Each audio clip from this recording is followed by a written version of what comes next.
Hello అందరికీ నమస్కారం. మీరు చూస్తున్నారు ఎస్ఆర్ రైతు నేస్తం యూట్యూబ్ ఛానల్. నా పేరు శంకర్. ఇవాళ డేట్ చూసుకుని వచ్చేసి 27వ తారీఖు సెప్టెంబర్ 2024. మార్కెట్ ధరలు మనం తెలుసుకునే ముందు రోజు మిర్చి ధరలు, కాటన్ ధరలు, పైన స్ప్రే చేసే మందుల గురించి కూడా నేను తెలియజేస్తాను. అందరూ సపోర్ట్ చేయండి, లైక్ చేయండి, షేర్ చేయండి, సబ్స్క్రైబ్ చేయండి నా ఛానల్ని.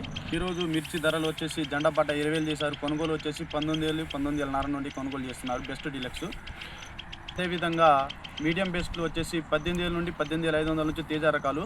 వీళ్ళు వచ్చేసి అంతగా రేట్లు ఏమి లేవు. లావు రకాలకి డిమాండ్ ఏం లేదు, తేజ రకాలకి అయితే డిమాండ్ ఉన్నాయి. రైతులు మార్కెట్కి ఏమైనా మనం ఏసీలో పెట్టిన కాటన్ ఏమి ఉన్నాయనుకో వచ్చి చెక్ చేసుకోండి ఒకసారి. ఏమైనా వాటి వల్ల ఇది పోతాయి, గర్భాలు పోతాయి, బూజు వచ్చేస్తాయి. వచ్చి చూసుకోండి. ఒకరోజు టైమింగ్ వచ్చి చూసుకోవడం చాలా బెటరు. అలాగే తేజ తాలు వచ్చేసి 9,000 నుండి 10,000 నడుస్తుంది. మనకు పంటలు చూసుకుంటే మిర్చిలు మొత్తం గుబ్బు వచ్చేసి, ఇప్పుడే ముడతలు వచ్చేసి, నల్లి వచ్చేసి, వాటి వల్ల చాలామంది దున్నేస్తున్నారు. ఈ విధంగా చూసుకుంటే మార్కెట్లో మిర్చి రేట్లు చాలా పెరిగే అవకాశాలు ఉన్నాయి. ధరలు అయినా వచ్చి చూసుకుంటే కొత్త పత్తి వచ్చేసి 8,000, పాత వచ్చేసి 7,000, పాతది వచ్చేసి 7,600, కొత్తది వచ్చేసి 8,000. కాటన్ వచ్చి చూసుకునేసరికి అప్పుడు గోడలు బాగుండేవి, వర్షానికి పడి మొత్తం గోడలు అన్నీ రాలిపోయినాయి. మన ఎకరానికి ఎక్స్ట్రా చేసినప్పుడు 15 క్వింటాలు వస్తాయి అనుకున్నాం, కానీ 15 రావు, 5 నుండి 10 లోపు వస్తాయి. ఇప్పుడు కూడా చూసుకునేసరికి రానున్న రోజుల్లో ఇంకా పెరిగే అవకాశాలు ఉన్నాయి.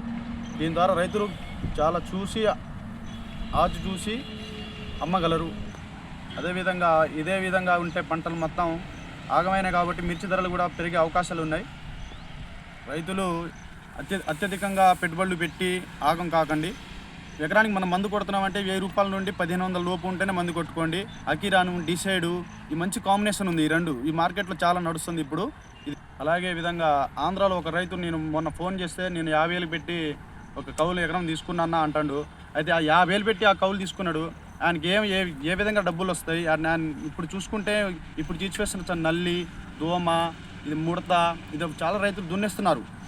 ఆయన 50,000 పెట్టి తీసుకున్నాడంటే అసలు ఎట్టా?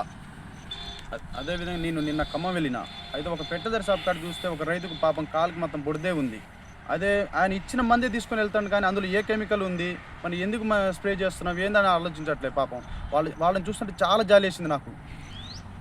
ఆ రైతు ఆడ మొత్తం ఆయన దగ్గర తీసుకొచ్చిన డబ్బులు మొత్తం ఆ షాప్ ఆయనకి మందు ఆయనకి ఇచ్చేసిండు. వెళ్ళడానికి ఆయనకి డబ్బులు లేదు. ఛార్జ్కి ఆయన దగ్గర షాప్ ఆయన అడుగుతుంటే ఆయన షాప్ ఆయన ఇలే. పాప ఆయన చూస్తుంటే నాకు చాలా జాలి వేసింది. అక్కడక్కడ అడిగి పాపం రిటర్న్ వెళ్ళడం జరిగింది. రైతు అంటే దేశానికి ఒక వెన్నుముక. అలాంటి రైతు ఇలాగ అయిపోతుందంటే దేశం ఎట్టుపోతుంది, మనం ఎట్టు ఉంటున్నాం, మన సమాధానం. డీలర్లు వచ్చేసి, పెట్టదరి షాప్ వాళ్ళు వచ్చేసి మిల్లింగ్ కట్టిస్తున్నారు. ఒక రైతు ఎప్పటికీ ఆ బుడదలోనే ఉన్నాడు. ఒక రైతు ఎప్పుడైనా బాగుపడినట్టు ఉన్నాడు చరిత్రలో? సంవత్సరానికి 1,00,000 రైతులైనా మిగిలించుకున్నారున్నారా? అసలు లేనే లేదు.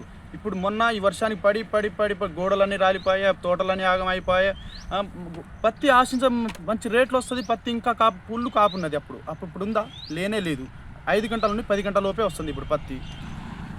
సో నన్ను సపోర్ట్ చేయండి, లైక్ చేయండి, షేర్ చేయండి, సబ్స్క్రైబ్ చేయండి. ఒక లైక్ అయితే తప్పకుండా చేయండి. Okay, bye.